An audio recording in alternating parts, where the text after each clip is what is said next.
Beginnings of modern advocacy for autism and Asperger's rights in the 1980s. Modern advocacy for autism and Asperger's rights, particularly in the form of self-advocacy, began to take shape in the late 1980s. This period marked a shift from parent-led organizations, which had existed since the 1960s, for example the Autism Society of America founded in 1965, toward autistic individuals speaking for themselves. Early self-advocates started writing about their experiences, challenging medicalized views of autism as a deficit, and pushing for recognition of autistic perspectives. This built on the inclusion of autism as a distinct diagnosis in the DSM-3 in 1980, which formalized it in psychiatric classification and spurred greater awareness and organizing. By the late 1980s, paradigmatic changes in treatment approaches fostered more compassion, setting the stage for the autistic rights movement that gained momentum in the 1990s. Influences from the feminist movement, LGBTQ movement, and civil rights era. The autism and Asperger's advocacy movements were significantly shaped by broader social justice efforts, drawing parallels in fighting oppression, promoting self-determination, and addressing intersectional identities. Civil rights era. The civil rights movement of the 1950s to 1960s provided a foundational model for disability rights, including autism advocacy. Autistic activists contextualized their struggle alongside anti-racism efforts, emphasizing collective action against systemic exclusion and discrimination. This influence helped frame autism as a civil rights issue, inspiring demands for accommodations and inclusion rather than institutionalization. Feminist movement. Feminism influenced autism advocacy by highlighting gender-based oppression within neurodiverse experiences. Neuroqueer feminism emerged as an intersectional framework to examine how autistic women and non-binary individuals face compounded marginalization, such as misdiagnosis or dismissal of their needs. Advocacy groups like the Autistic Women and Non-Binary Network, AWN, integrated feminist principles to address these overlaps, promoting empowerment and challenging patriarchal views in mental health. LGBTQ movement. There is a strong overlap between autism and LGBTQ identities, with autistic individuals up to 8 times more likely to identify as LGBTQ+. The LGBTQ movement's emphasis on self-identification, pride, and anti-discrimination inspired autistic self-advocacy, particularly in reclaiming narratives from pathologizing views. Disability rights activists borrowed tactics from queer activism, such as community building and visibility campaigns, though some note the LGBTQ movement has been slower to fully embrace disabled queers. This intersection has led to joint efforts in areas like gender fluidity and neurodiversity acceptance. These movements collectively encouraged a shift from viewing autism as a disorder to a form of neurodiversity deserving rights and respect, fostering intersectional approaches in research and policy. Impact of the rise of the internet and online forums on autism and neurodivergency. The emergence of the internet and online forums in the late 1990s and early 2000s profoundly transformed the autism and neurodiversity communities. Prior to this, autistic individuals often felt isolated. The internet provided unprecedented opportunities for connection, information sharing, and collective advocacy. Online platforms enabled autistic people to form communities, discuss experiences, and challenge stereotypes without geographic barriers. This fueled the neurodiversity movement, where terms like neurodivergent gained traction through forums and social media, shifting perceptions from deficit to difference.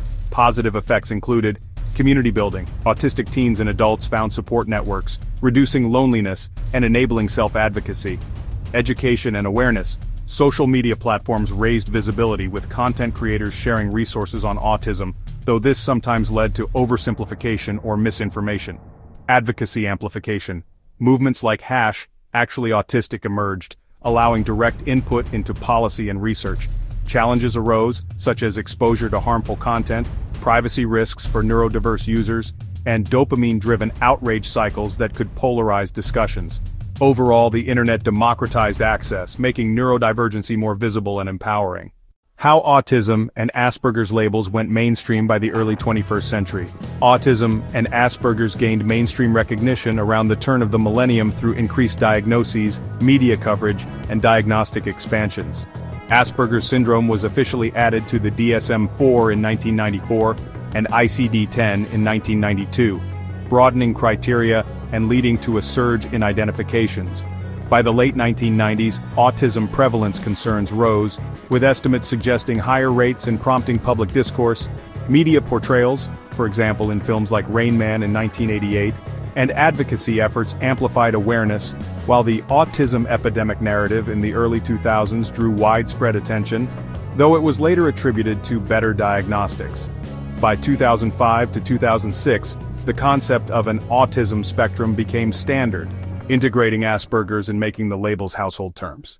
Contemporary DSM period for autism and Asperger's syndrome.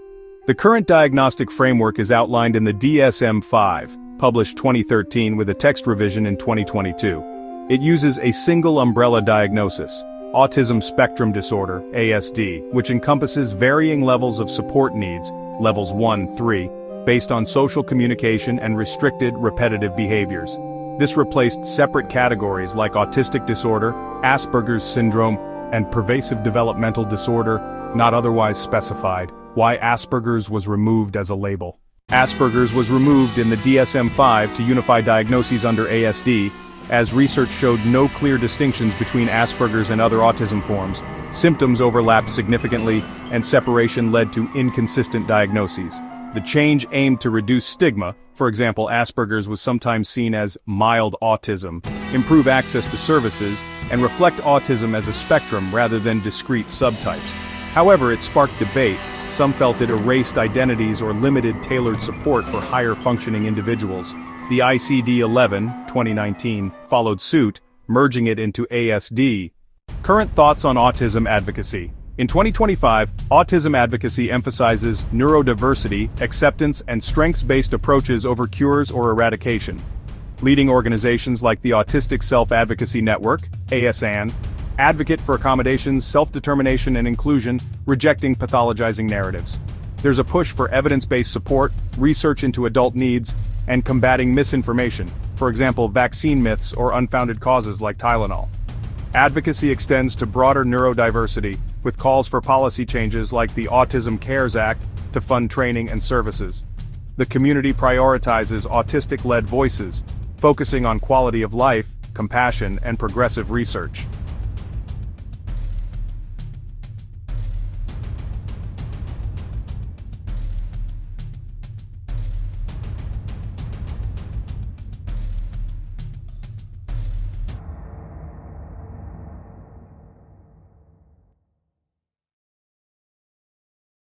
The journey from institutionalization to community-based care marked one of the most profound changes in autism and Asperger's support.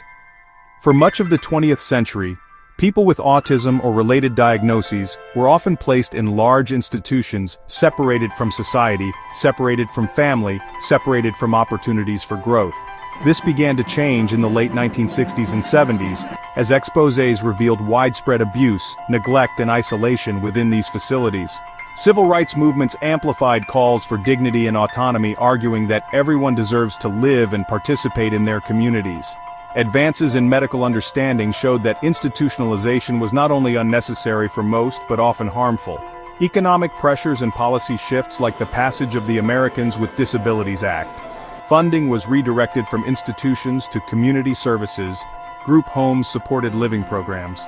This transformation opened doors for many with autism and Asperger's to access education, employment, and social life. But the transition wasn't without challenges. Community resources often lagged behind demand, and some individuals struggled to adapt after years of confinement. Families and advocates pushed for more person-centered planning and individualized supports. For those with Asperger's, deinstitutionalization meant greater recognition of their abilities and needs. It allowed for more self-determination, inclusion, and the opportunity to build meaningful lives outside hospital walls. Today, the move away from institutions is seen as a crucial step toward equity and respect for neurodiverse people. Yet it remains an ongoing process, requiring vigilance, advocacy, and investment in truly supportive communities. When we look back at the 20th century, media and society often depicted autism through a narrow and somber lens. News stories.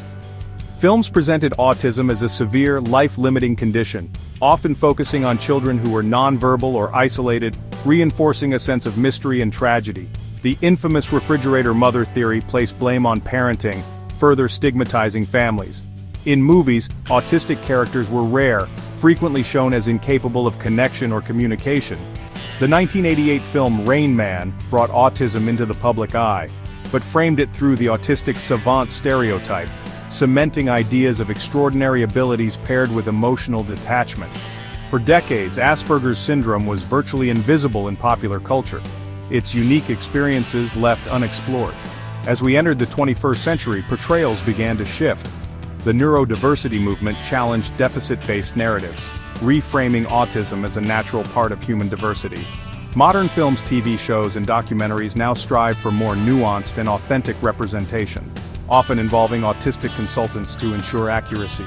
Stories highlight personal agency, relationships, and growth, showing that autism includes a wide range of strengths and challenges. Yet some stereotypes persist, and intersectional identities remain underrepresented. While media today fosters greater empathy and visibility, it also reminds us of the ongoing need for diverse and accurate storytelling. The evolution of these portrayals reflects not just changes in understanding, but a broader cultural movement toward acceptance and inclusion.